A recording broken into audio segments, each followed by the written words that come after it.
Como vocês devem saber, no último final de semana aconteceu a San Diego Comic Con.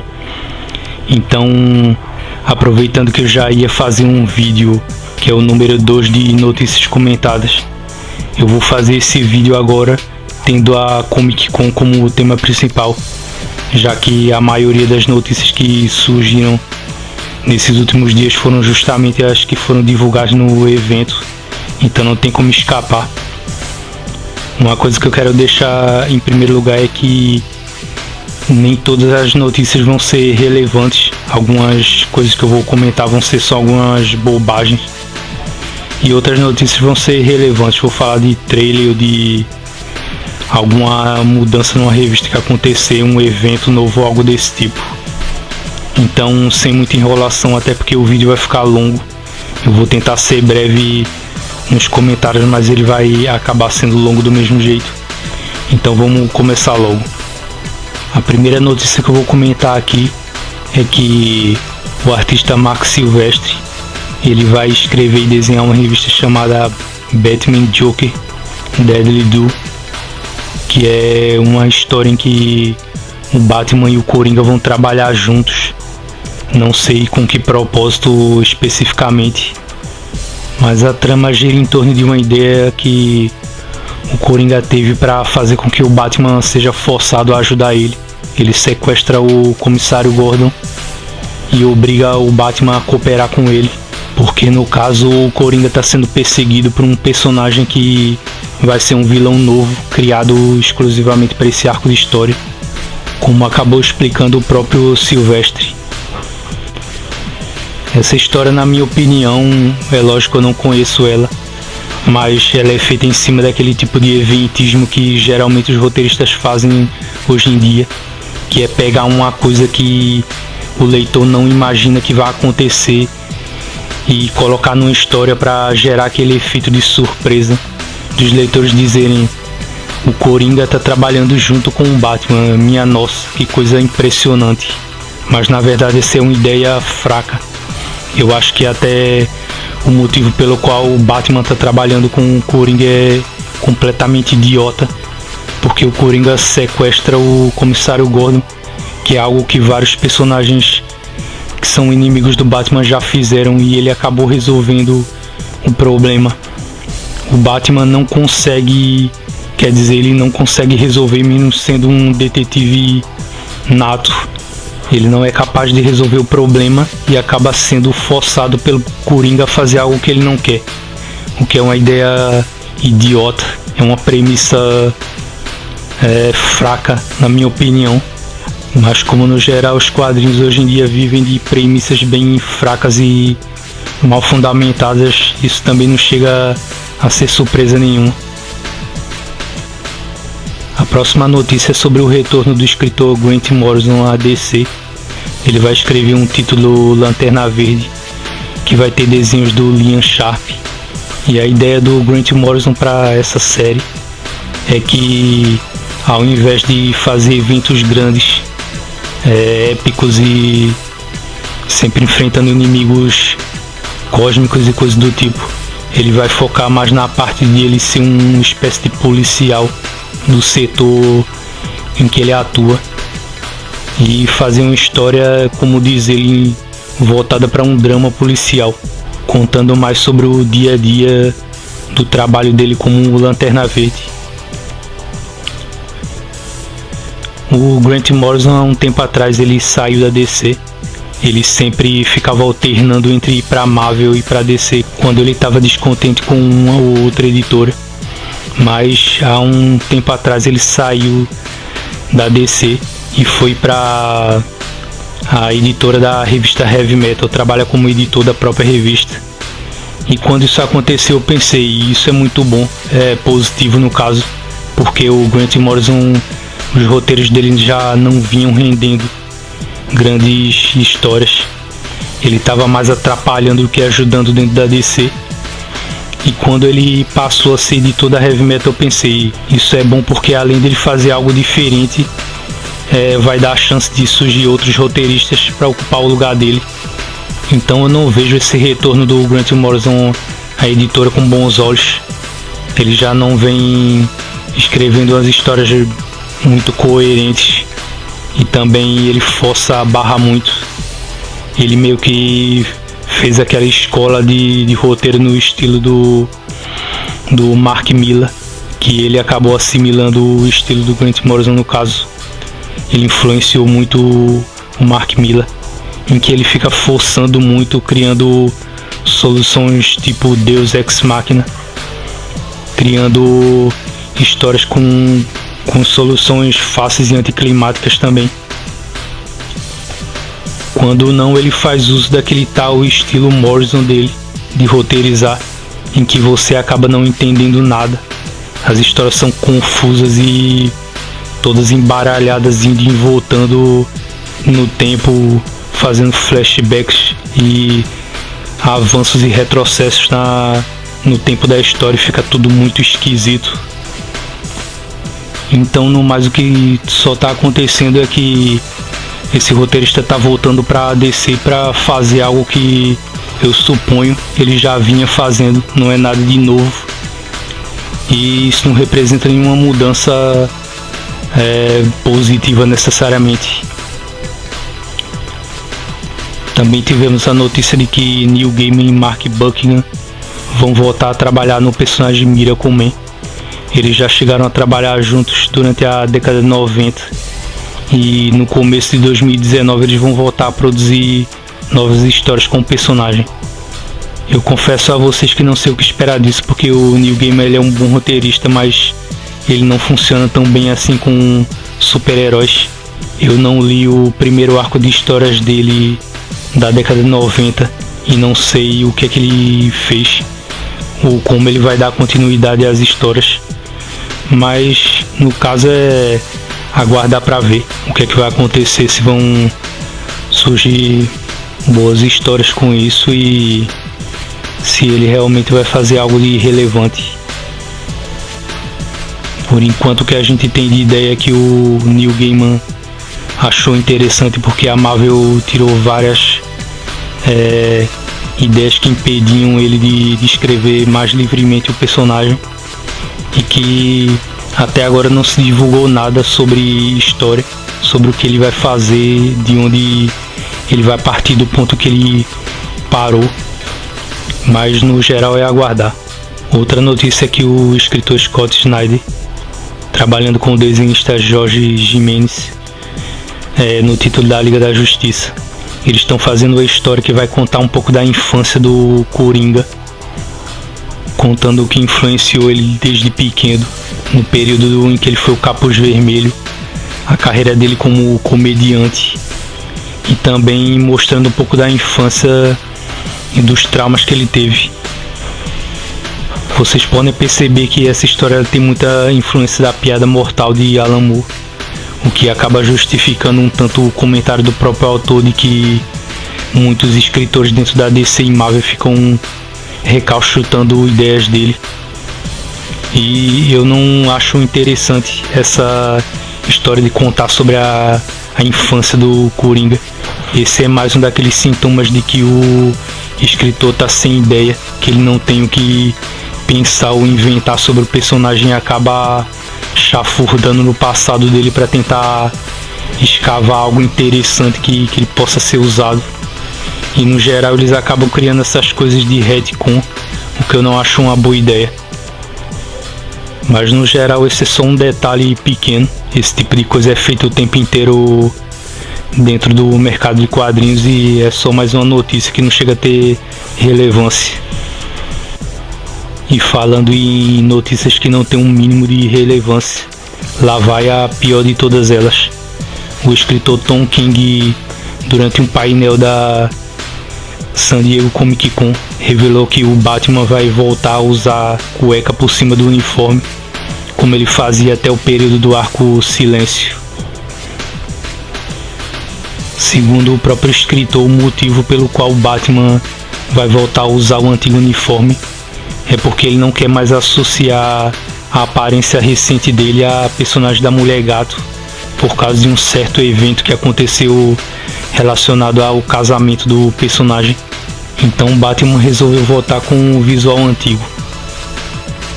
Eu gostaria muito de parar de falar nesse escritor tal do Tom King, porque simplesmente eu ando detestando as histórias e principalmente as ideias que esse cara tem.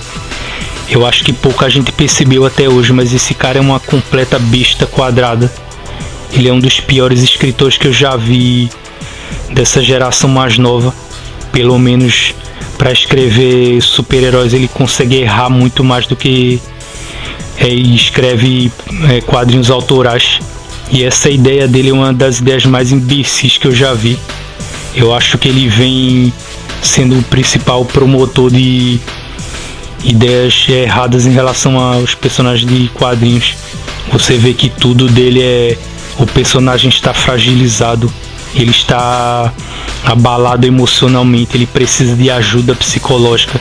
Se você parar para pensar um pouco sobre essa ideia do Batman, ela é completamente ridícula e insustentável, porque o Batman já foi enganado várias vezes, e isso acontece nessa edição do Batman 50, escrita por ele. E várias vezes ele foi passado para trás por algum inimigo inteligente e perspicaz desse personagem, e ele não teve que mudar de atitude desse jeito. E esse escritor, ele simplesmente quer convencer os leitores de que o Batman, que é um personagem seguro, um personagem forte, meticuloso, calculista, ele simplesmente resolveu mudar de uniforme porque ele teve uma decepção amorosa com a personagem da Mulher Gato. Isso é completamente ridículo, não faz o menor sentido. E é até interessante você desmentir esse tipo de coisa enquanto ela está acontecendo em tempo real, para mostrar para os leitores do Batman, principalmente aqueles que são fãs de verdade, o que é que esse cara está fazendo com esse personagem e no geral o que ele está fazendo com os personagens da DC. Essa ideia é completamente patética e fica aí mais uma prova, mais um exemplo da capacidade desse escritor. A notícia seguinte é que o próprio Scott Snyder, que eu havia citado antes, ele revelou que no ano de 2019, no próximo ano, vai haver um mega crossover da DC, e que o mote do evento é que tudo voltará, desde os personagens de Noite das Trevas, Metal, até personagens da saga No Justice, que sinceramente eu não sei do que se trata porque não ando acompanhando a cronologia da DC e nem a da Marvel, mas provavelmente é aquela velha história, aquilo que a gente já está cansado de saber, que esse vai ser mais um evento que promete mudar tudo e não vai mudar nada. Até essa frase, até essa ideia que eu acabei de citar agora já é algo cansativo e repetitivo. O curioso é que numa das declarações do Scott Snyder, ele diz que a ideia dele é recompensar o leitor, sendo que eu não sei como é que eles têm a ideia de recompensar o leitor quando eles ficam o tempo inteiro reiniciando tudo, trazendo essas sagas que só fazem atrapalhar e nunca corrigem o universo de cada editora. E o pior de tudo, não representam qualidade nenhuma de histórias. Isso não significa em nada que eles vão contratar gente nova, competente para trabalhar nos títulos, e que eles vão elevar no geral o nível de quadrinhos que eles publicam.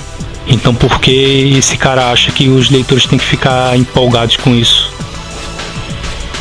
Então esse tipo de anúncio de um novo evento acaba sendo mais uma daquelas notícias bocejantes, junto do tipo de notícia que é divulgada nesse evento e que acaba tendo pouca importância. Essa notícia que veio da Marvel, ela pode ser que se torne uma das notícias com o melhor potencial para se tornar algo bom de verdade, que é o seguinte: para comemorar os 20 anos do Marvel Knights, do selo que a Marvel lançou na década retrasada, se eu não me engano, a Marvel vai lançar junto com o roteirista Donny Cates um título que vai contar com o Demolidor, o Justiceiro, o Motoqueiro Fantasma, Elektra e o Pantera Negra, entre outros personagens. O selo Marvel Knights, ele realmente foi uma ideia muito boa. Ele funcionou como se fosse um tipo de selo Vértigo da Marvel, só que se distanciando bastante do estilo da Vértigo. Mas na questão de possibilitar que várias equipes criativas trabalhassem com os personagens da Marvel, escrevendo histórias mais adultas, com temas que não cabem nas revistas comuns, e produziu séries muito boas que inclusive o pessoal aqui no Brasil gostou e deixou saudade entre os fãs. Esse selo ele foi uma ótima criação da Marvel e não acabou passando por aquele processo que o novo universo, que é bem desconhecido entre os leitores da Marvel sequer, o universo 2099 ou o próprio universo Ultimate passou, que foi aquela coisa de entrar num processo de decadência até eles terem que cancelar o selo por falta de qualidade de vendas. E apesar de que o Donny Cates, que é o roteirista que está encabeçando o retorno do selo, ele ter escolhido alguns escritores e artistas que não têm tanta relevância assim, não são muito conhecidos nem entre os leitores da Marvel, como Tini Howard, Vita Ayala, Matt Rosenberg, que são algumas figuras que sinceramente eu não conhecia também. O próprio retorno do selo em si é uma coisa positiva, porque talvez isso represente algo de melhora na qualidade de poucos títulos da Marvel, já que no geral a editora vem apresentando uma qualidade muito baixa na média para os quadrinhos que ela vem produzindo. Então fica pelo menos essa aí como uma boa notícia.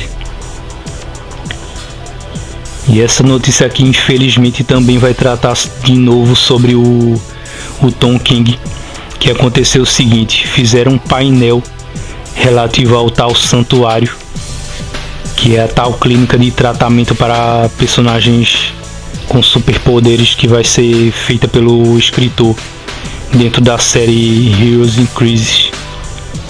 E eles montaram um tipo de painel onde o Tom King ficou num tipo de palanque mais baixo, assim, na altura do pessoal que ficava na frente dele dentro daquele espaço, onde era distribuído um tipo de camiseta e uma máscara, que é a máscara utilizada para manter o anonimato dos personagens que aceitam ser tratados dentro do tal santuário. Apesar da gente saber que esse tipo de evento simbólico, que é uma coisa feita para fazer uma coisa temática dentro desse tipo de evento, como a San Diego Comic Con, é uma coisa comum. Isso é coisa típica do estilo dos americanos de promover. Mas se vocês verem os vídeos do Tom King no meio daquele pessoal conversando, parece uma coisa estranha, parece uma coisa como se ele estivesse no meio de uma seita, de um grupo, como se ele estivesse fazendo o papel de um tipo de guru ou aconselhando as pessoas. Sinceramente eu achei aquilo ali uma coisa ridícula pra deplorável, variando entre os dois. E essa coisa toda do Tom King tá ganhando uma proporção completamente fora do normal. Eu não sei porque as pessoas consideram isso uma boa ideia, apesar de não ser algo para se levar tão a sério assim, mas pelo menos no sentido disso ser uma bobagem, uma coisa voltada para o marketing, para a propaganda, eles acabaram levando um tanto a sério demais e fazendo crescer uma expectativa injustificada em cima de uma ideia que, como eu já deixei bem claro, eu acho muito fraca, ruim, pobre de criatividade. Mas é aquela coisa, o Tom King ele vem ganhando bastante importância dentro da DC. Eu não acho que ele mereça essa importância. Eu não acho que ele seja o tipo de roteirista que tenha competência suficiente para comandar eventos grandes que influenciem vários personagens dentro de uma editora, porque ele não é bom roteirista o suficiente para isso. Mas ao contrário do que deveria acontecer, ele vem ganhando cada vez mais destaque. Eu espero que daqui pra frente eu não tenha que ficar o tempo inteiro falando sobre o Tom King, até porque vocês já devem estar cansados de me ouvir criticar ele também. E dando continuidade, eu vou trazer uma notícia aqui que é do tipo vergonha alheia, que eu acho que é uma das notícias mais inúteis que foram dadas nesse evento, mas que eu trouxe aqui para ilustrar o tipo de conteúdo que é liberado dentro dessas convenções é de que o escritor Tom Taylor divulgou que na revista Injustice 2, na série decorrente, ele vai escrever uma história que vai fazer um casamento entre o personagem Orca e o Crocodilo. Só pela imagem que você vê aí da capa, você tem ideia do quanto isso é ridículo. Eu não sei se esse personagem da Orca, ela é um personagem feminino ou masculino, mas ficou no mínimo uma coisa bizarra de se ver. E a intenção deles é exatamente essa, de colocar essa imagem para os leitores como uma coisa pitoresca, que por si só tem uma bizarrice implícita na própria imagem. E apesar de eu não acompanhar essa série Injustice, eu cheguei a ler as primeiras edições dela roteirizada pelo próprio Tom Taylor e gostei bastante. Ele é um bom roteirista e eu cheguei a avançar consideravelmente nos arcos até chegar a um ponto que é substituído o roteirista, que não é tão bom quanto o próprio Taylor, mas pela qualidade das ideias dele, pelo que você pode avaliar de proposta que fica mostrado nessa capa, você pode desconfiar que as ideias dele até certo ponto caíram de qualidade. E eu acho que isso fica notório depois de dar uma olhada na capa dessa edição. E apesar dessa história ser formulada em cima de um jogo de videogame, que ela foi feita para promover e para se passar dentro do universo do jogo, isso não significa necessariamente que a qualidade da história era ruim, pelo menos no começo. Mas esse retorno do Tom Taylor, pelo que indica, ele não significa uma melhora na qualidade do título. Uma notícia relacionada dentro da San Diego Comic Con ao Brasil é de que o brasileiro Marcelo de Salete conquistou um prêmio no Eisner Awards de melhor material estrangeiro, publicado por uma editora americana, com um quadrinho chamado Kumbi. E o fato de um brasileiro ganhar uma premiação como essa, no meu entender, vinda de um prêmio como o Eisner, não tem tanta importância assim. Tem muita gente que critica e tem muita gente que fica a favor desse prêmio sempre quando é conveniente, dizendo que ele é o Oscar dos quadrinhos, mas a verdade é que o Eisner, ele premia muita coisa ruim e também premia motivado por direcionamento ideológico e também pela conveniência de prestigiar artistas que estão alinhados com esse tipo de movimento, de pensamento. E muitas vezes você viu esse Eisner Awards dando premiação para quadrinhos que são simplesmente pavorosos de ruins, que não tem qualidade alguma, vinda de outros países, e tentando valorizar artistas que fazem um trabalho tendencioso. Eu procuro não me orientar por prêmios, seja ele qual for. Pode ser o Harvey ou pode ser qualquer outro tipo de premiação, principalmente aquele tipo de premiação que é voltada só para um nicho de quadrinhos, como é o caso de existirem premiações que são especificamente voltadas para premiar quadrinhos para o público LGBT.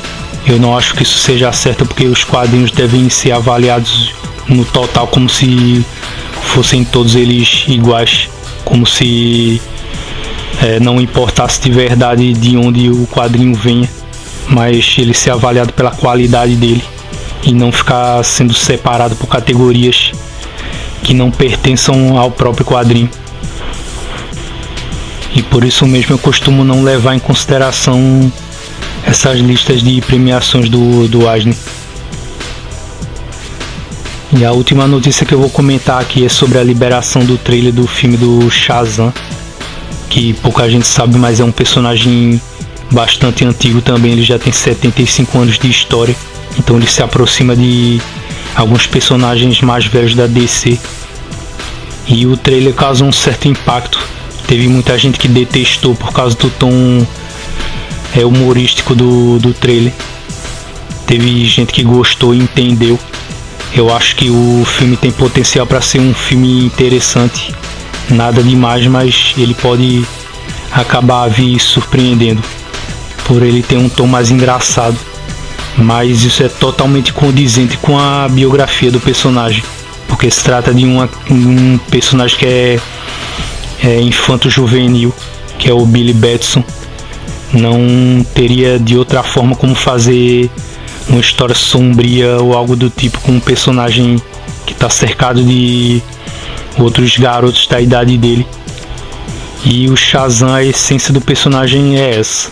Eu não entendo porque muita gente ficou criticando, porque aquele pessoal que geralmente já vai detestar os filmes da DC simplesmente porque estão dispostos a defender os da Marvel, não enxergam que é hipocrisia você falar de um filme engraçadinho da DC, engraçadinho entre aspas, sendo que a Marvel faz filmes engraçadinhos também o tempo inteiro e ninguém chega a criticar isso. Você vê o caso dos Guardiões da Galáxia, por exemplo, que era uma equipe de, sei lá, nem terceira linha era, eu acho que era a quarta ou quinta linha. Ninguém conhecia, muitos dos próprios leitores da Marvel não sabiam quem eram os Guardiões da Galáxia. Fizeram um filme engraçado, bem humorado, o filme foi bem feito, bem dirigido, com um roteiro de aventura interessante e acabou dando certo.